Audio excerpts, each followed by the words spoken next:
Hiya folks, I'm going to be changing the pollen filter on this Astra G. This is a 1.8 coupe cabriolet version.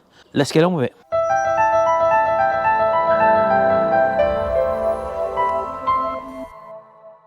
Right folks, the pollen filter for this model is a 2003 Vauxhall Astra G. This is the 1.8 version. And apparently when I typed in the registration number, they said there's two types of filter for this model. So, well, I did buy both of them. I'll show you the difference between the two. And let's go and take the old pollen filter out. That lives behind the glove box on the passenger side. Right, okay, so my local motor factors said that for this type of car, two panel filters come up. As you can see, they're both slightly different. One's longer and narrower and the other one's shorter and fatter. So I don't know which one I've got, but I did get both of them and they said I can take the other one back. So let's get these installed, or one of these installed, and find out which is the right one for this car. Right, let's try and get you in as far as I can. We've got the T20 bits. I think you've got 1, 2, 3 and 2 at the bottom there. So let me get my T20 out. It shouldn't be that tight. They're only screwing into plastic. 1. I'm going to leave that middle one in for the minute because I want to support it, obviously, because this will fall forward. There's actually 6. There's one in the middle and another one at the end. There's another one. Take that down again. And this one, which we've loosened earlier, see it dropping down. If I would have undone this one first, all the weight would have been on the bottom and it would have made them awkward to undo at the bottom. So we just pull this forward and there is an electrical light there, as you can see, which is just a little terminal we need to just pull off. There's no catches on it, it's just 2 spade connectors, and then you can move this right out of the way. Right, okay, so coming in and looking into the glove box. So you want to get your little 7mm wrench on there. Do you know what, it's even smaller than 7mm, it's not 7mm. Oh, that's strange. A 7mm didn't fit, 7mm was way too big, a 6mm didn't fit, a 5mm didn't fit, and I've had to go to a 7/32, which fits it absolutely perfectly. What's all that about? So this is a 7/32 socket, which I'm just going to undo that little back door flap there. That's strange, isn't it? An imperial nut on a metric car. And a 7 don't fit, a 6 don't fit, and a 5 don't fit. Work that one out. So that's the first one out at the back there. There's 2 that hold this on there, as you can see, look. This little trapdoor, so we just undo them both. Right, so we should be able to take the trapdoor off now, as you can see. Well, it looks like that filter is collapsed in there by the looks of it. Oh, there we go. Little clip at the bottom there, look, just be careful. Everything's done to make it awkward, isn't it? So, the new panel, or the old panel filter, seems to have collapsed in here, look. Making a note which way it comes out, but there again, you don't really know if they've put it in the right way. So, oh, there's lots of rubbish in here, look. Let's get it out.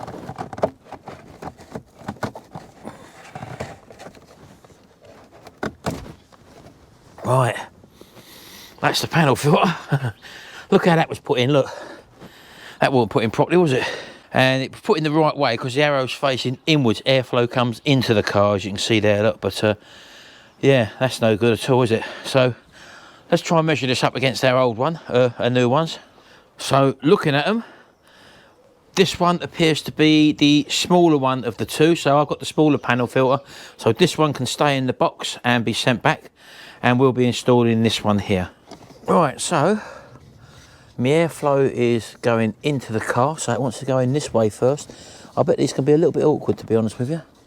They don't give you much room in here, so I can see how they can easily get crumpled up. You've got to go in like that first.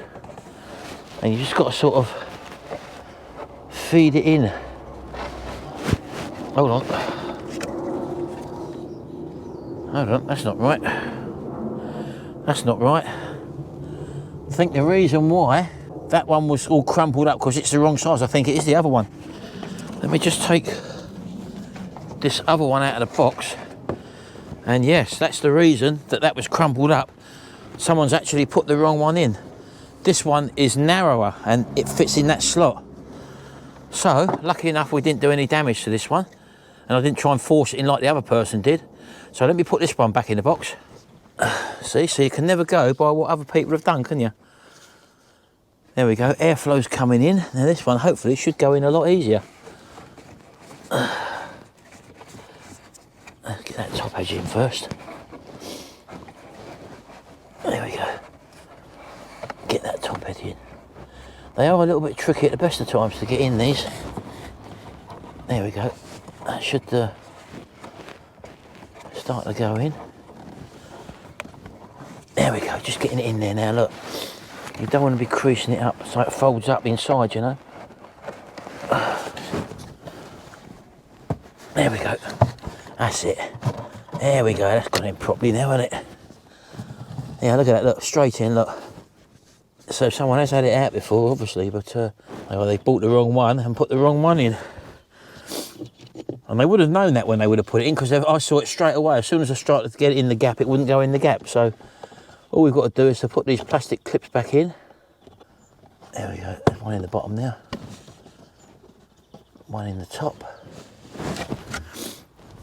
Do up our little screws again, which for some reason I thought they were 7mm, but they're not. They're an imperial head on them. Very strange, can't work that one out.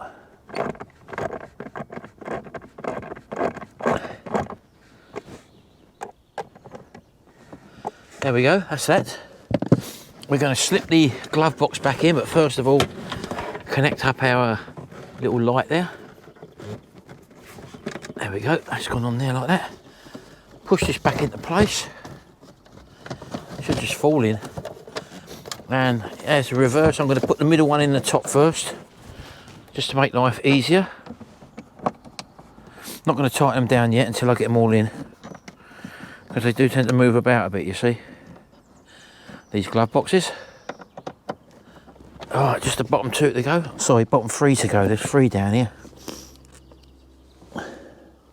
One in the middle. And the final one at the end. There we go, that's that one. Just nip them top ones up. There we go, 1, 2, 3, that's it. Job done. There we go, folks, that's the new filter fitted, and we had the wrong one fitted. That's why it was crumpled up. It made sense afterwards, obviously, that they forced that into that little hole, so that wasn't really doing a job at all. Anyway, thanks very much. Hope you've enjoyed this little video. Hope it's been informative. There are 2 sizes of filter for one of these Vauxhall Astra Gs. Just make sure you got the right one. Thanks very much. I'll see you in the next video, and until then, bye for now.